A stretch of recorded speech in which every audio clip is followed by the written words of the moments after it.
Um, Ever wonder why so many superhero films suddenly got serious? It all started with a single movie, uh, uh, with NBA completely pursued by like science that Christopher Nolan had just to make a comic book film, and he redefined the genre from people who he proved that these stories could be gritty, psychological, and uh, deeply dramatic.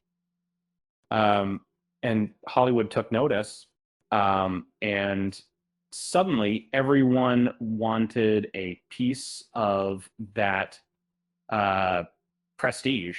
As that prestige, studios began scrambling to replicate the success, uh, attempting to inject that same level of realism and complexity into their own franchises.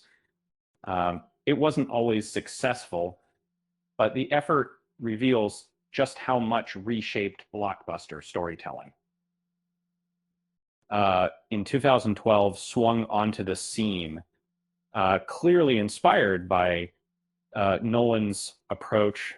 They made that the jobs that were coming back in force, but the country of the audio providers and um, Andrew Garfield's Peter Parker wasn't just quipping, he was grappling with guilt and abandonment. The marketing even emphasized a true untold story, echoing the reboot language of different. The following year openly aimed for that same prestige that um, director Matthew Vaughn wanted to do for the X-Men, what Nolan did for Batman, grounding fantastical characters in emotional reality. James McAvoy and Michael Fassbender brought Shakespearean weight to mutant politics, while the Cold War setting reinforced real world stakes. 2015's attempted a darker, more grounded reinvention. Director Josh Trank aimed for body horror and psychological realism, exploring the trauma of sudden mutations. Uh, though studio interference ultimately derailed the film, the initial intent was clear: a slow burn character study in the vein of Nolan's work. Even outside of traditional superhero fare, the influence was felt battle on. The 2011 relaunched a beloved franchise through grounded prequel storytelling. Director Rupert Wyatt focused on realism over spectacle, exploring the ethical consequences of genetic experimentation. It felt remarkably similar to the origin story approach of a virus.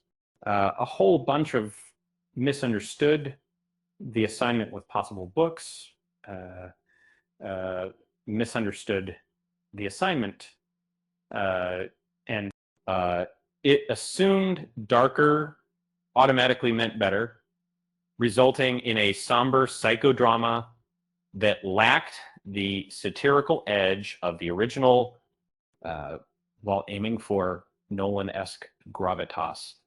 It forgot that its DNA was always part dark comedy. J.J. Abrams, 2013, saw the influence creep in more directly. The sequel pivoted toward terrorism, moral compromise, and psychological warfare, with Khan echoing the chilling unpredictability of Heath Ledger's Joker. The darker lighting and political paranoia were clear nods to Nolan's sensibilities. Um, Sam Mendes feels like the James Bond entry most directly shaped by the film traded globe-trotting escapism for psychological reckoning. forcing Bond to confront aging and relevance. Javier Bardem's Raul Silva channeled Ledger's Joker in both look and philosophy. Zack Snyder's in the 2013 was perhaps the most literal extension of Nolan's influence. Produced by Nolan and written by his collaborator David S. Goyer, the film explored Superman as an alien outsider, employing a muted color palette and emphasizing political and military response. That influence continued which doubled down on darkness.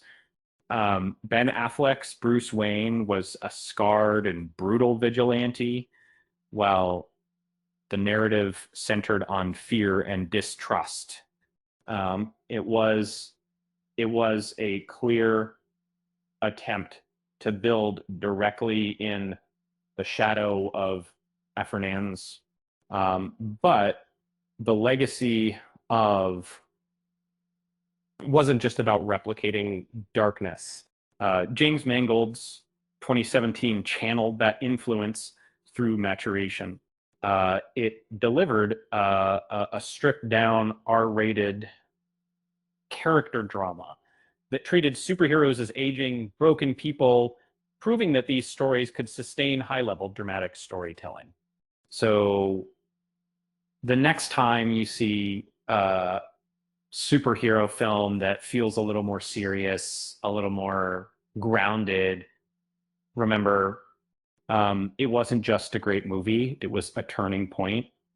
Um, forever changing the landscape of blockbuster cinema. And that's no joke, unless you're the Joker, of course.